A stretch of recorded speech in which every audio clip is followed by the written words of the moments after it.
everybody. Welcome to Tuesday. Nice to have you here. It's a big, busy night, so I'm just going to get right to it. There's news that, we didn't want to hear. We knew we were going to hear. We finally did hear. Maybe it's not a surprise, but it's very sad nonetheless. The positive IDs came in on those two Oklahoma moms, the ones who were murdered on the road on the way to pick up Veronica's kids. Jillian was there just to be a supervisor. Wrong place, wrong time, all of the above. 4 people arrested. And we're starting to get some weird news, weird. Where's the 5th? Where's the 5th person that one of the witnesses in all the affidavits says was there, in the planning, was there for the diversion, was there for the murders? Where's the 5th person not pictured?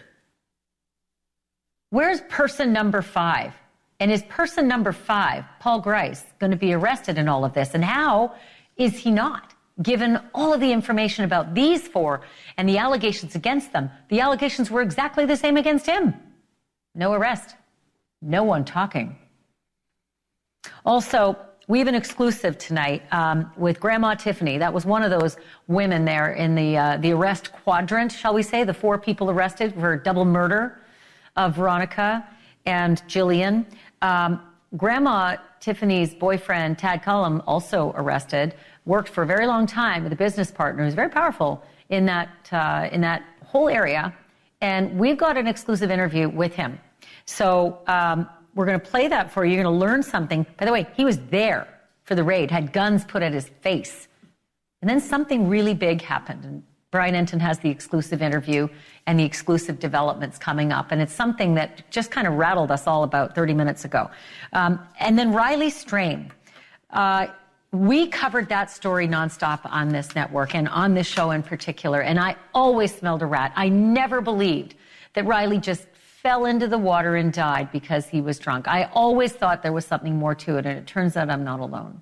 Riley's parents and his step-parents, exclusive tonight with our Brian Enton, with some incredible new information about what happened that night, and also some things we did not know about what did not happen and should have, with people who should have cared more, and what they think of what the police did and didn't do. All of that is coming as well. I want you to hear this first about a drink that Riley was drinking and texting to his mother about. Take a look.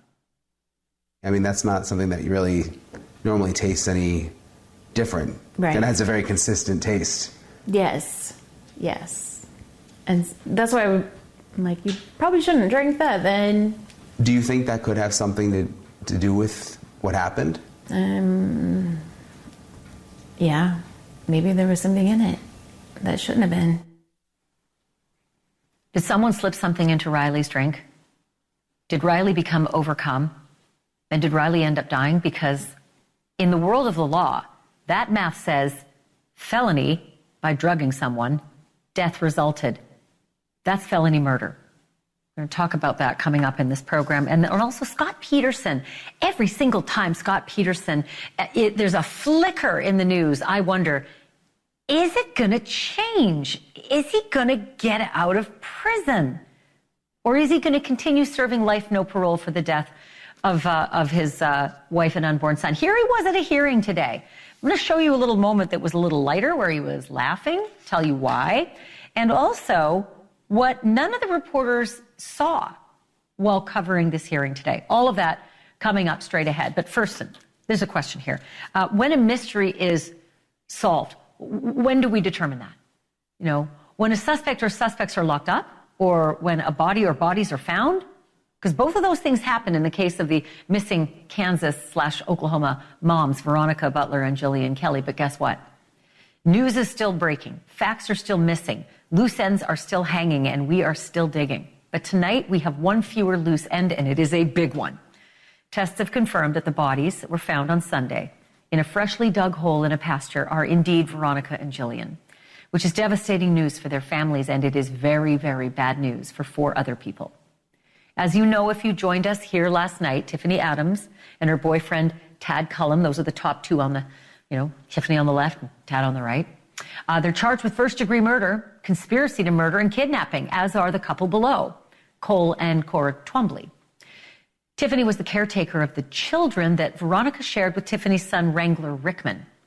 Police say Tiffany is also the ringleader who cooked up the murder plot to get Veronica out of the way for good. Something else you might know if you've been following our coverage of all of this, it's been near impossible to get anybody to talk about it, which makes the exclusive interview that I've got for you tonight that much bigger, with a twist.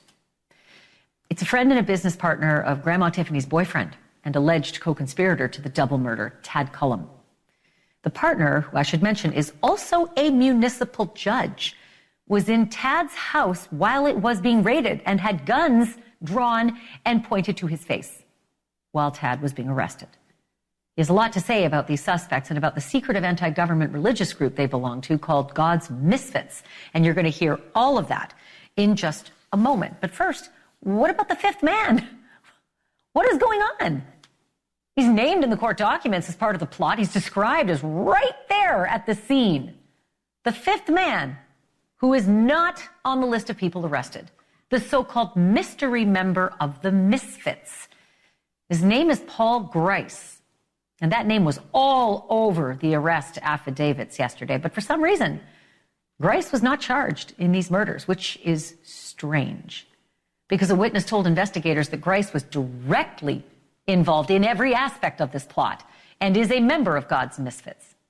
That witness, known only as CW, is the 16-year-old daughter of Cora and Cole Twombly, the pair arrested alongside Grandma and her boyfriend. The teenager said her mom told her that on the morning of March 30th, mom and dad, actually stepdad, Cora and Cole, well, they blocked that roll that Veronica and Jillian were driving on and diverted the two women to a remote spot where Tiffany, Tad, and Paul Grice were waiting for her and the two women. The teenager also revealed an earlier attempt to kill Veronica back in February and said that Grice was involved in that scheme too. She said that same group of five, Tiffany, Tad, Cole, Cora, and Paul, went to Hugoton, Kansas, where Veronica lived, with a plan to throw an anvil through her windshield while she was driving. But that didn't happen because apparently they couldn't get Veronica out of her house. A fifth participant might also explain some of the other things that we've learned from the affidavits. Investigators say in the days before the murders, Grandma Tiffany bought 5 stun guns, not 4, and bought 3 burner phones. If Tiffany and Tad, a couple, shared one of the phones, and if the Twombleys, a couple, shared the other phone, well, that would leave an extra phone for someone else. Maybe Paul Grice? So again, why wasn't Paul Grice arrested? Could it still happen? A spokesman for the Oklahoma State Bureau of Investigation was asked that very question at a press conference. As the investigation progresses, do you expect the possibility for more suspects to be arrested? Not at this time. Right now, there are no suspects at large. The public is not in danger. That's what's important to us. Bizarre. But we're also learning more about the property where the women's bodies were discovered. And our NewsNation national correspondent Brian Enton drove out there today, did a lot of looking about and asking questions, and he's live with me now. So, Brian, take me to that property. Tell me everything you know about the land, the landowner, and what you were able to see. Yeah, first of all, actually, bear with me with the weather because it's been crazy here on the Oklahoma-Kansas line.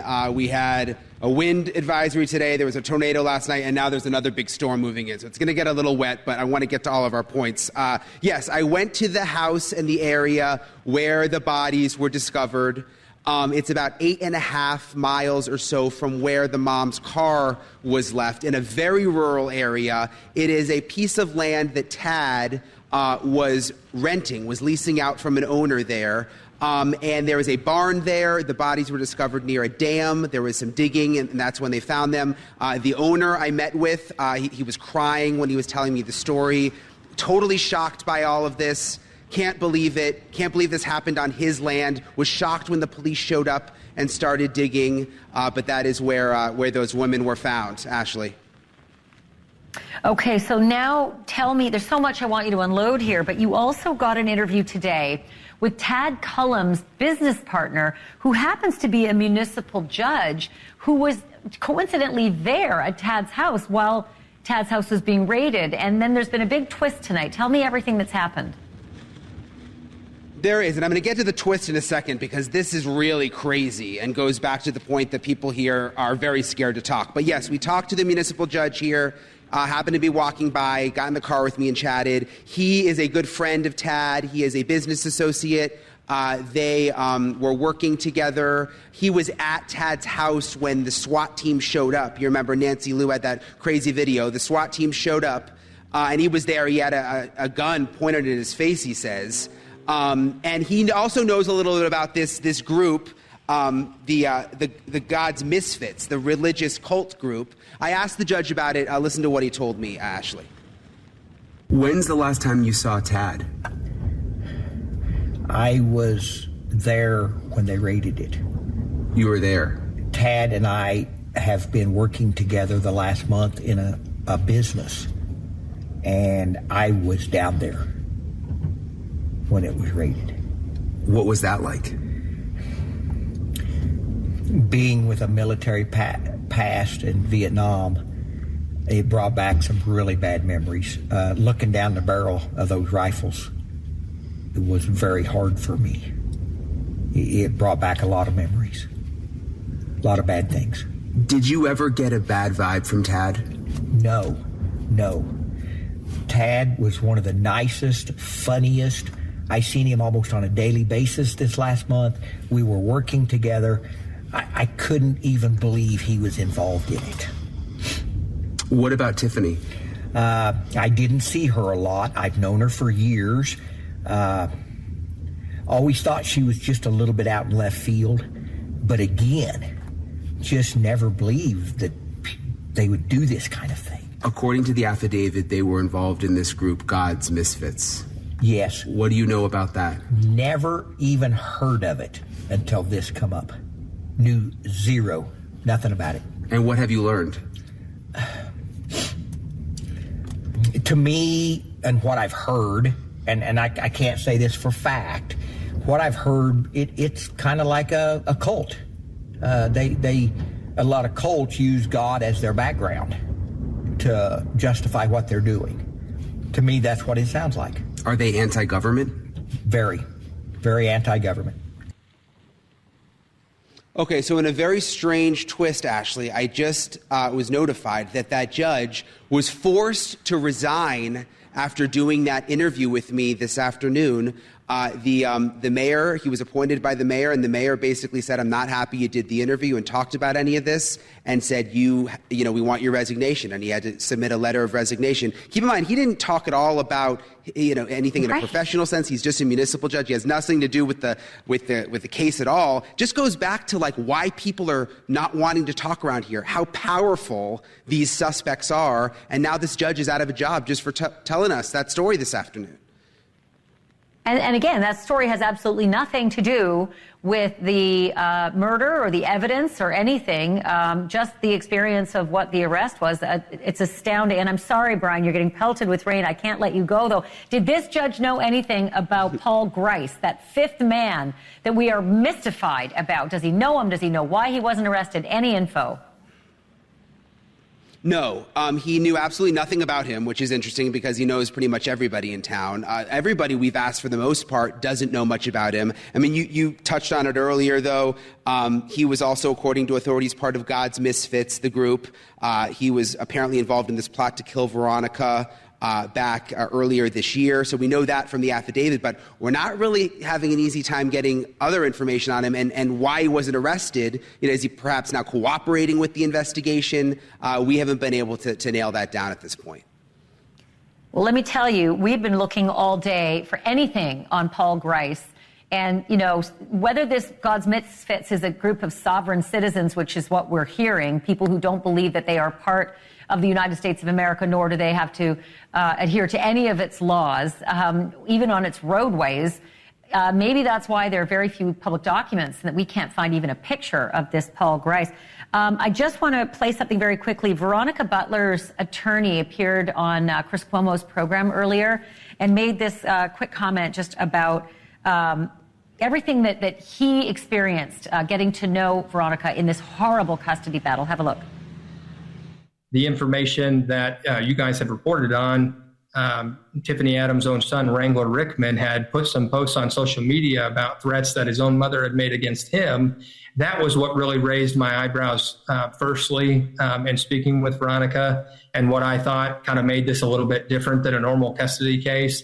And certainly, like I say, raised my eyebrows, gave me some pretty serious cause for concern. But I think Veronica knew that obviously it was a very extremely serious situation. But to know that somebody is capable of doing something and then that they would do something, I mean, are two very different things. Listen, it's a tragedy all around. We're still digging on the story, but I know that you've been doing double duty today, Brian, and I'm sorry again, in the rain, I'm going to put you to work on the second story here, but you had this remarkable interview with Riley Strain's entire family, his parents and his step-parents, and they've revealed to you all sorts of information about the disappearance and death of Riley that we never knew before, including, and this was something that was so distressing to me, the 911 call suggesting that the operator said, don't worry about it, he's probably just off with some bridesmaid somewhere and he'll turn up. I'm paraphrasing, but it was uncomfortable to hear a cavalier attitude to someone calling for help from the authorities. Tell me a little bit more about what you've been learning about the route that Riley took that night before he ended up on the riverbank. Yeah, and the rain has stopped, Ashleigh. Again, the weather has just been crazy in this part of the country. But yeah, Riley Strain, of course, the young college student who went missing in Nashville, was there partying with his frat brothers beginning of March. Tragic story. Before I came here to Kansas and Oklahoma, I was in Missouri meeting with his parents, and they revealed all sorts of new information that we had never heard before. They had been focused on grieving, and before that, finding Riley, and now they're opening up about all of these other details about what they've learned happened that night. They were able to get Riley's bank records now, and we now have a look, and we have a map at exactly which bars he went to. We knew Luke Bryan's bar, but we now know all the bars, and we know the order that he attended those bars. It was Miranda Lambert's bar first, Garth Brooks' bar second, Kid Rock's bar third, and then he ended up at Luke Bryan's bar fourth. And again, they've figured this out by looking at his bank records. And they've revealed something else that they've never talked about before, Ashleigh. It's shocking. It is a conversation, a text message conversation that Riley had with his mother at one of those bars. They're not sure which one he was at, not Luke Bryan's bar, but one of the ones before. I want you to listen to what they said. He had sent me a text and said that he had ordered he was drinking a rum and coke and it didn't taste good. And I said, well, you probably shouldn't drink it then. He goes, well, it tastes like barbecue. And I go, well, that sounds awful. And he said, well, it sounds good, but it's not. When a rum and coke normally tastes the same, I mean, that's not something that you really normally taste any different. Right. It has a very consistent taste. Yes. And that's why I'm like, you probably shouldn't drink that then. Do you think that could have something to do with what happened? Yeah. Maybe there was something in it that shouldn't have been. I mean, even if there wasn't foul play at the river, but if something happened in the bar, that's the kind of thing that could hurt someone else. Exactly. Exactly. And you hear about that happening to women, but it likely happens to men too, I'm sure. From the stories that we've been told from Uber drivers and just different individuals that reached out to us that either happened to a family member or happened to them in Nashville, there's something there. There's something going on in that town. It just feels like you come up to a stopping point. Every time we get somewhere, it just feels like there's something holding everybody back from fully giving us what we need, and there's just something there. There is something there. It's just, be it money or bad publicity. Right. We don't know, but we truly want to try to help, this situation and help others.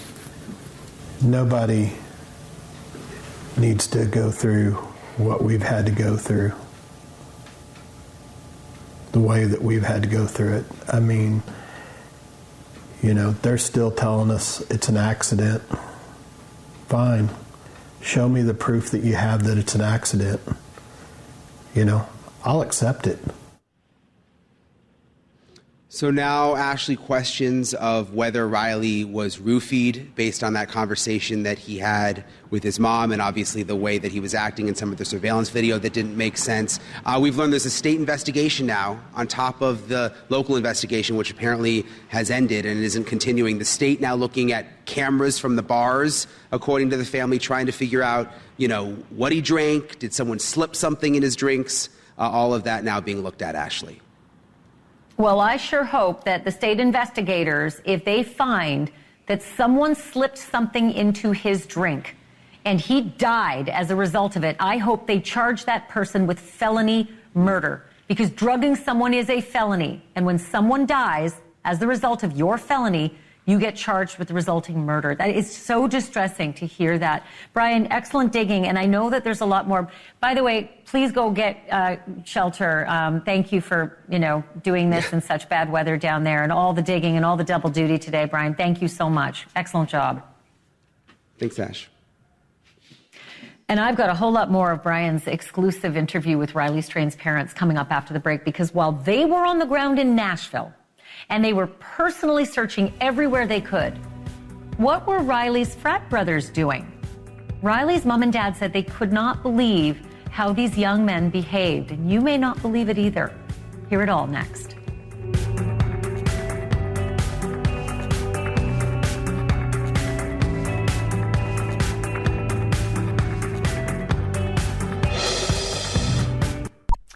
Riley Strain's mother says there is a hole in her heart, and it is not just the loss of her son. It is the lack of answers from people who should know by now. How Riley went from alive and texting outside a Nashville bar to dead in the Cumberland River. Nashville police are still insisting it was a tragic accident and nothing more. But the family is not buying that. As for Riley's brothers at his fraternity at the University of Missouri, you may be shocked when you hear how they reacted to Riley's real family when that family needed support the most. Not only that, we got more now of an interview you'll see now only on NewsNation about that drink, about the disappearance, and about what happened afterwards. Here's Riley Strain's mom and dad and step-parents with our Brian Enton. They've got a mountain of evidence that they're working on filtering through, and he has been in contact several times throughout this whole investigation. Do you think that could lead to some answers in terms of maybe if there was something in the drink? I would think there's got to be all sorts of cameras. So we heard there was 150 cameras in Luke Bryan's bar, I believe it was. We hope that'll lead to something.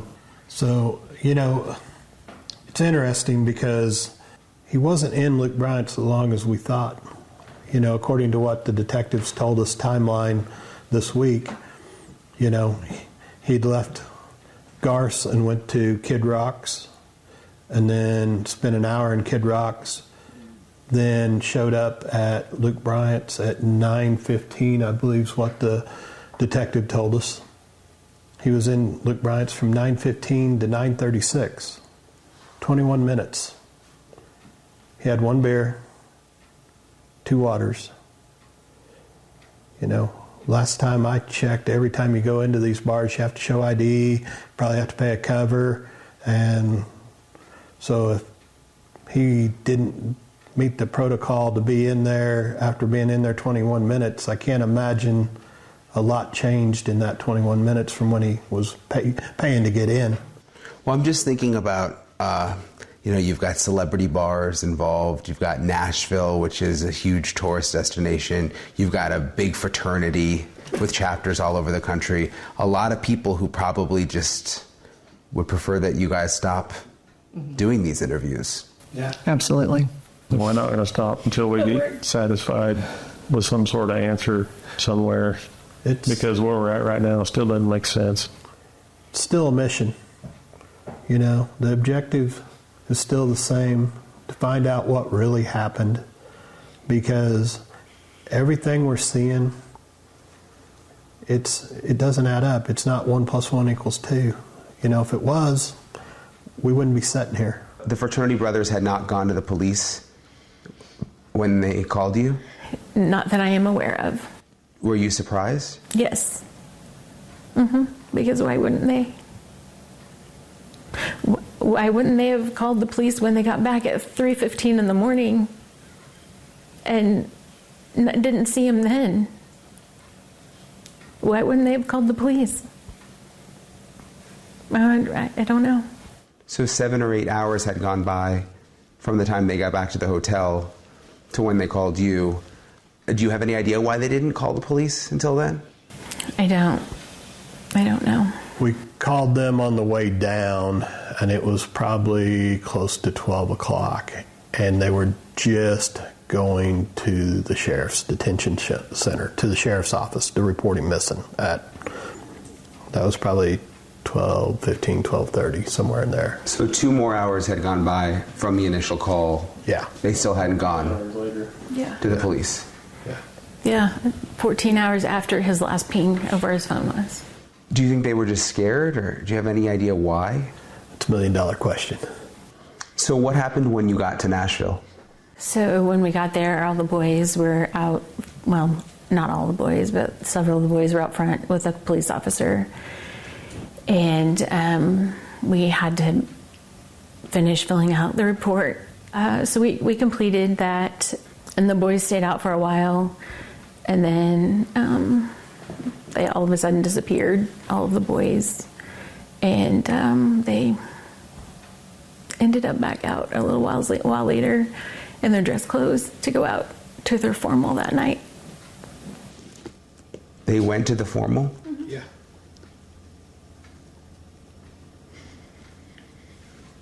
I mean, these are his fraternity brothers? Fraternity brothers, roommates, friends from high school. We spent the next 4.5 hours searching every emergency room to see if he was in the hospital. We come back, and they're coming back, some of them from the party, and they're waving at us as we're sitting in the truck. How's that make you feel? I would have thought they would have all banded together like a search group that night. Yeah, 150, 160 of them on the ground, there from all different chapters. And, they told us that they were there. All of them were there if we needed them. We didn't know what we needed at that point in time, but you would have thought that, they would have at least been out searching, trying to do something. Wasn't. Or something. So the night after he went missing, you were out searching, and the fraternity brothers were partying. What were you thinking?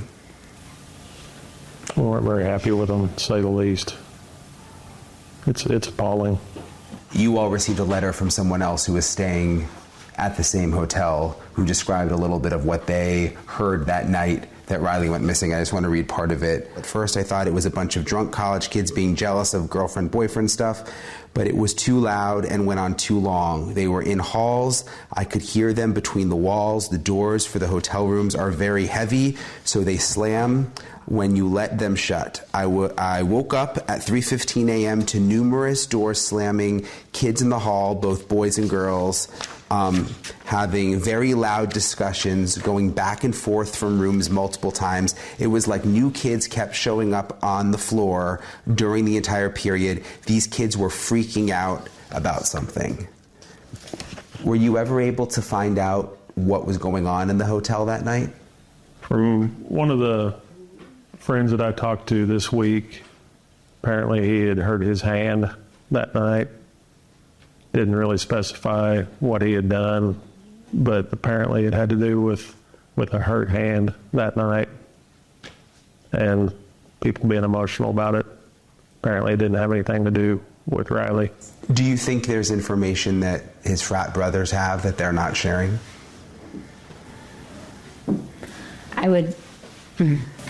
I feel like yes, maybe.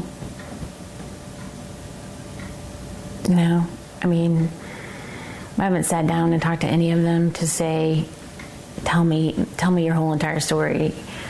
Would I like that?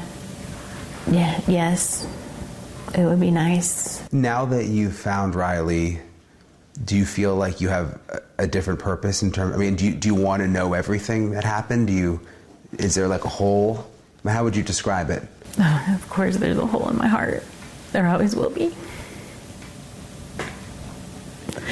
And we may never know what happened that night, and that makes it even worse for me. But yeah, I would like to know everything that happened that day. I don't understand why they haven't reached out to us wanting to provide information of that night. You know, maybe I'm crazy, but why should we have to reach out to them and beg them for information on a missing brother? Did his brothers come to the funeral? Mm-hmm. They did. They were shuttled down on a bus, basically chaperoned through. They were loaded back up on a bus, and back to school they went again. Do you think the fraternity is trying to protect the fraternity? I mean, in terms of like a lawsuit or reputation, or I mean, what do you think is happening behind the scenes? I think it's a reputation blow. I do. Yeah. There were a couple of things that happened over this last week. They had a memorial service for him in Columbia, and we were notified 3 hours before. Well, we know it takes 3 hours to get to Columbia. I mean, I thought this was a brotherhood, you know. Riley Strain's parents with our own Brian Enton. Coming up, you can say you didn't do it, and you can say you're being set up, and everybody will say they've heard that all before, but you haven't heard a murder case quite like the one that went to trial today on the outskirts of Boston. The victim is a cop. The town is divided. To put it mildly, the feds are investigating the investigators. That story's coming up. We covered every murder trial where the suspect claims, I'm framed, we would never make it past go. But you would better believe we're covering a trial that got underway today on the outskirts of Boston. A financial analyst and college professor named Karen Reed is charged with killing her longtime boyfriend, a Boston cop named John O'Keefe, on a snowy night in January of 2022. O'Keefe, the guy, he died outside a house party in Canton, Massachusetts, where Reed had dropped him off after a night of drinking. The house belonged to a retired Boston Police Unit commander named Brian Albert. The prosecutors claim that Karen Reed intentionally backed over her boyfriend with her car and then left him to bleed out or freeze to death, whichever came first. Karen's lawyers and a band of extremely committed supporters say, not so fast. The victim's injuries are far more consistent with a fight than being hit by a vehicle. They claim fragments of Reed's taillight, which were found at the scene, were actually planted there by investigators who were trying to cover up whatever happened at that house party of a well-connected former Boston cop. And they not only claim it, they say they've got the video to prove it. Those accusations were loud enough and apparently credible enough that the FBI opened an investigation of the investigators, and that is still going on as we speak. But Karen Reed's trial started anyway, this morning, with jury selection, and 4 jurors were seated before the judge called it a day. And those extremely committed supporters that I mentioned, they have picked apart this case from every possible angle, and they've shown up in droves at pretrial hearings. They bought the signs and the T-shirts that say "Free Karen Reed," and they've made such a spectacle that for the trial, the judge says, you got to stay 200 feet away and no bullhorns. A local blogger named Aidan Kearney, also known online as Turtle Boy, was one of the first to take up Karen Reed's cause and begin a deep dive into some of the aspects of the case that didn't add up. Some of his followers have turned up at the homes of witnesses and prosecutors, and Kearney himself is facing charges of witness intimidation. He's pleaded not guilty, and he was at the courthouse today, and he is here tonight live. Aidan, thanks for being here. This town seems like crazy divided. Is that an assessment that's accurate? I wouldn't even say it's divided. A lot of people say that, but when I go into Canton and I hold peaceful protests outside of Chris Albert's pizza shop on the busiest street in town, all I get are honks, people screaming, "Free Karen Reed, we support Turtle Boy." So I think it's kind of a misnomer that the town is divided. There's like 50 McAlberts, and then everybody else who knows that John O'Keefe was murdered inside 34 Fairview Road by the Alberts and left out to die, and that Karen Reed was framed. This is a fact, not an opinion. It happened. The evidence is undeniable that shows that. Well, and I just, for the purposes of this program, have to say that's an allegation that has not been proven, and yet Karen is on trial. I do want to ask you this. Why do you think that the police, came after you and charged you with witness intimidation, among other things? Like, they really threw the book at you, and I think you were even incarcerated for a while and had to wear an ankle monitor, based on your protests and your efforts to show people other sides of the evidence. Because I'm too effective. The journalism is too effective that we've been doing here. We've uncovered things that the police have attempted to hide. For instance, they attempted to hide the identity of the plow driver. They lied in their reports and said that Fairview Road was not plowed that night. I went down and tracked down the plow driver myself, Lucky Loughran, who told me that there was nobody on the lawn of 34 Fairview Road when he went by at 2:30, which means that Karen Reed could not have hit him at 12:30. He also told me that he had spoken with the FBI about this already, and that there was a Ford Edge parked right next to where the body was found 3 hours later at 3 a.m. 3 members of the Albert family own a Ford Edge. I'm asking questions like that. I'm tracking down people involved in this case. I'm doing the work that the state police are intentionally covering up. And for that reason, the same corrupt cops who I've been exposing filed these bogus witness intimidation charges against me, which is nothing more than legally protected constitutional speech, which journalists have been doing for decades. And they have weaponized this. Go ahead. Yeah, I've only got like 30 seconds left, but I got to ask you this. Some of the injuries are very weird. Mr. O'Keefe has injuries sort of above the neck and shoulders, which maybe doesn't jive with being hit by a car. He's got a gash in the back of his head, which would be a lot of blood, yet not a lot of blood found at the scene. He's got what looks like dog bites on his arm, and I understand that the house, there was a dog that lived in that house. All of this, as the FBI is investigating the investigators, again, about 20 seconds left, has the FBI approached you and asked what you've been able to dig up? Our attorneys have spoken with the FBI about both my case and the Reed case and ways in which they're connected. The FBI knows that John O'Keefe was not killed inside that house. Was not killed outside the house, that he was killed inside the house, that he was inside the house, that his Apple Health data shows him going up and down 3 flights of stairs while he was inside that house. So they absolutely know. They have convened a federal grand jury. That's fascinating. Yes, in due time, the people are responsible. Sorry to interrupt. That's a headline. I'm running short on time. I want to have you back because this trial is just getting underway. Aidan Kearney, thanks so much for being on tonight. I really appreciate it. Thanks for having me, Ashleigh. And we'll have Aidan on again. Coming up next, sometimes the best thing you get from a court hearing with a well-known defendant is basically a look at the defendant. And that was the case with Scott Peterson today.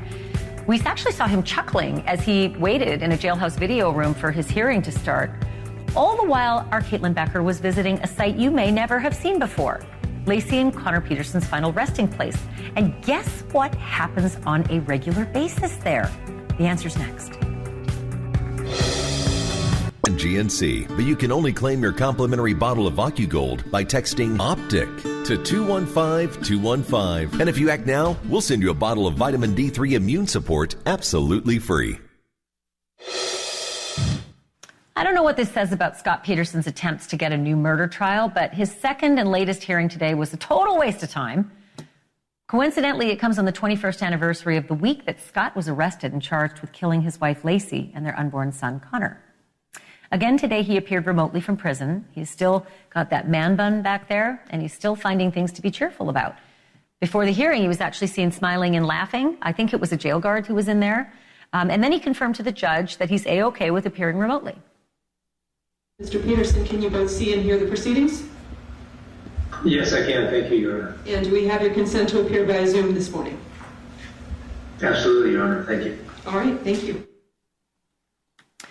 So this hearing was basically over before it even got started. His lawyers wanted to seal some names in a police report. They were basically public anyway. And when the prosecutor said the rest were redacted, the judge denied the motion, and that was that. Peterson ended up going back to his cell. And while other reporters were glued to that non-story, our Caitlin Becker was looking where other reporters were not. And she shows us a story behind Lacey and Connor's gravesite that we've never known. Lacey was laid to rest in the small California town where she grew up on her family's dairy farm.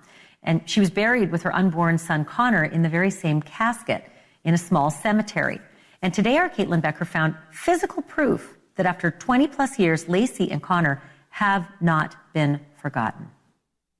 Ashleigh, what an incredible contrast it was to have been sitting in that hearing today for Scott Peterson and feel the energy in that room as compared to this really just beautiful and serene final resting place for Laci and Conner.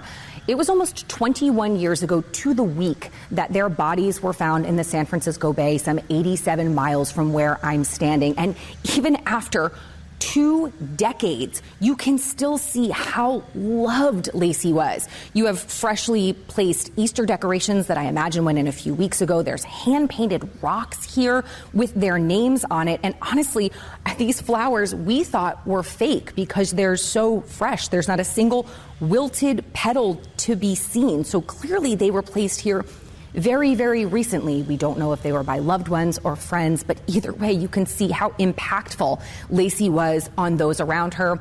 Her name is listed here under her maiden name. Conner doesn't have a last name there, and it just serves to remind us that at the end of all of this, it is about Laci and Conner. She was, of course, last seen in 2003 near her home in Modesto, which is about 12 and a half miles from here. And all of these things are going to come together within the next hearing in May, which is coming up, where they're going to talk a lot about DNA evidence.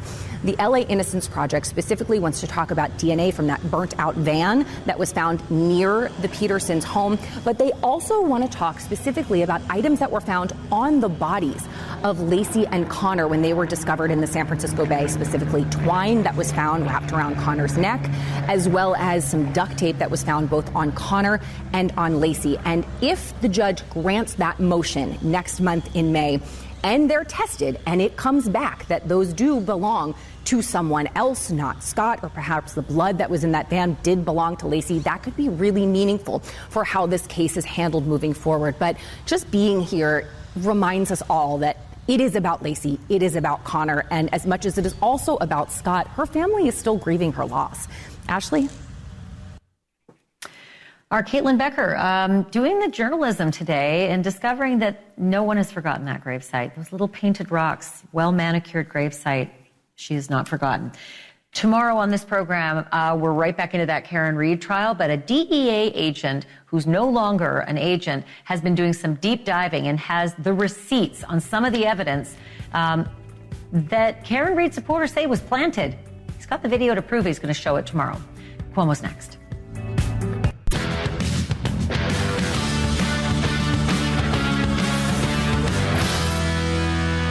I'm Chris Cuomo, and we start with a tale of two campaign trails. Both of the main candidates were in their hometowns today, but for very different reasons. President Biden was in Scranton, Pennsylvania, making the case for what the future could hold, while former President Donald Trump was in court defending his past. So, how is each managing to handle their biggest challenges? We now know what those challenges are. I'm going to lay them out for you.